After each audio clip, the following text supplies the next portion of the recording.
Hello guys, welcome back to Zay's Pickleball. It's been a minute since you've seen me on this channel.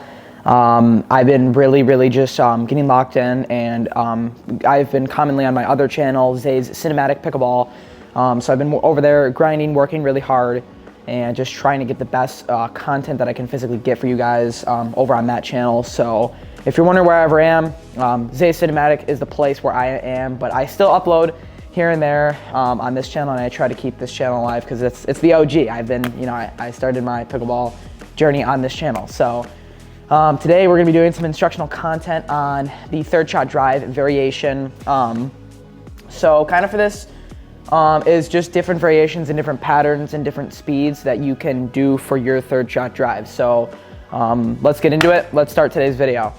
All right, so the first type of drive that we're gonna be working on is driving down the line versus driving cross court. So depending on, obviously I like to hit my drive or third shot or fifth shot drop to the opponent that is returning the serve because they're under more pressure. So generally for that, because obviously third shot drives are becoming way more popular instead of third shot drops. Fifth shot drops are now becoming more popular because of the way the game has been speeding up. So what I like to do is drive down the line would be more for if they're both already at the kitchen and you want to take pressure off of yourself and make them start reaching so you have time to press up a little bit. So what that would look like is I have a two-handed backhand, most people do usually.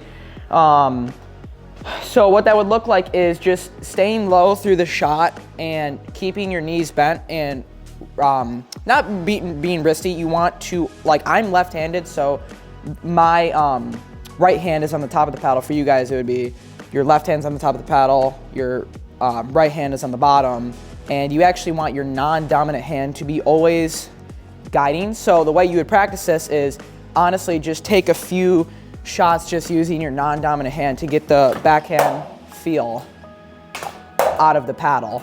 And once you find your feel on the paddle, then you want to actually add that second hand and start practicing and working on your precision. I personally sometimes use cones as a good visual for this, but that's how I kind of learned my two-handed backhand. I got really good at it, so this is what it would look like.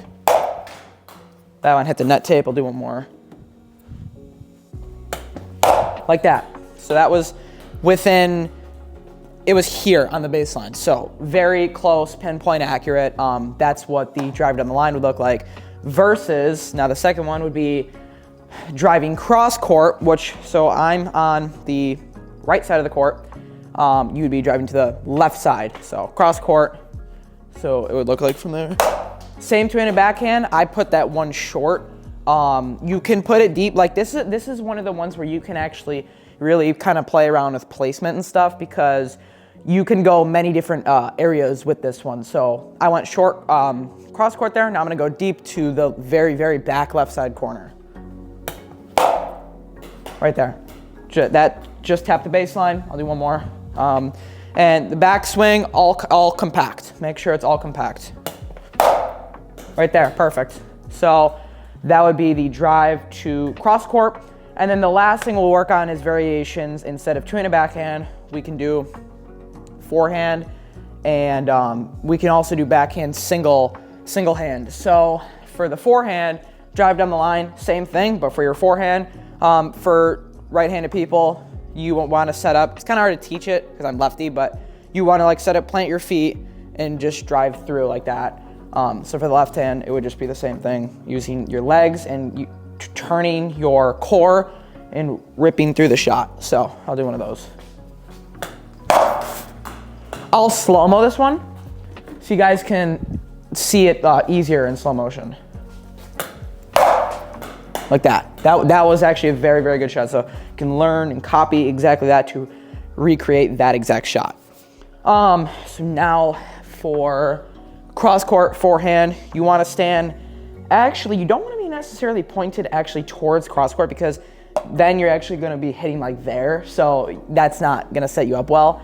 You actually want to be set up like you're hitting down the line. That's why this shot can be very deceptive because people think, oh, he's going down the line, he's going down the line. No, goes cross court. That's why this is a very good shot that you can hide from your opponent. So you're setting up like you're going here, right? But you're actually going there. So I'll demonstrate one. See, I pulled it at the last second. I opened up my face and went that way. So that's why the shot is so deceptive. I'll slow-mo this one so you guys can see. Here, lined up to go down the line, but nope. Like that. Set up and went cross court. So that is the cross court forehand drive. That would be if you see your opponent, you want to attack them under pressure and hit a drive to them while they're coming to the kitchen after the serve. So now we'll work on the last one, which is single backhand stuff. I don't have a single backhand, but you can.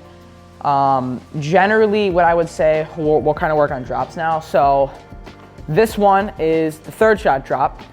So this one is also the same scenario. You want to apply pressure to someone who is returning the serve and running up to the kitchen. You want to apply pressure. So I like to use the double backhand drop. It gives me the most amount of pressure possible to apply to my opponent. So it would look like this. Get really low and brush up. Extreme. You actually like want to really get low, like really dip your paddle and brush up the back, and that'll just send it. Literally, it gets the perfect trajectory right over the net. That's what you want for that. So I'll do one more. Like that. I'll slow-mo this one for you guys. Oh, that was really good. That dipped right in the kitchen. So yeah, that is the double backhand drop to apply maximum pressure to your opponents. Now this would be, we'll do the forehand cup drop just to keep it simple here. This one I learned from Ben Johns, and you see guys like J.W. Johnson do this on the PPA Tour. The cup drop is very popular because it gives you a lot of consistency, and it's one of those things you can go to if you're like, I want to get this over, let's just maximize consistency here, and you're under a lot of pressure. This is the shot you want. So you're planting your left leg, or if it would be opposite if you're right-handed, planting your left leg and kind of just a slight bend, and then all you're doing is cupping, because you want to kind of like cup it, so it's cupping the outside of the ball so it lands right at the right trajectory. So it looked like this. Right there. I'll slow-mo this one. Like that. That went, it hit the net and then it went over. So yeah, that is all the drop and drive methods and different placement patterns where you can do to implement to your game. So thank you guys for watching. Today's Pickleball. See you guys in the next one. Peace.